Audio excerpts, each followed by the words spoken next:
tuende kwa waliokufa kwa ajili ya walio hai. Na Biblia hakuna mahali popote inasema Mariamu yuko mbinguni, na kama yuko mbinguni bado haituambii kuomba kwa ajili yake. Biblia inatambua Enoki yuko mbinguni. Biblia inatambua Musa alipaa, alikufa akafufuliwa akapaa.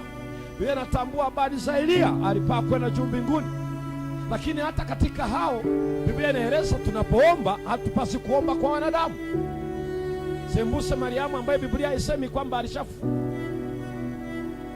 Ndio maana tuombi kwa ajili ya mtakatifu yeyote. Biblia imesema ni afadhali mbwa aliye hai kuliko simba aliyefanyaje.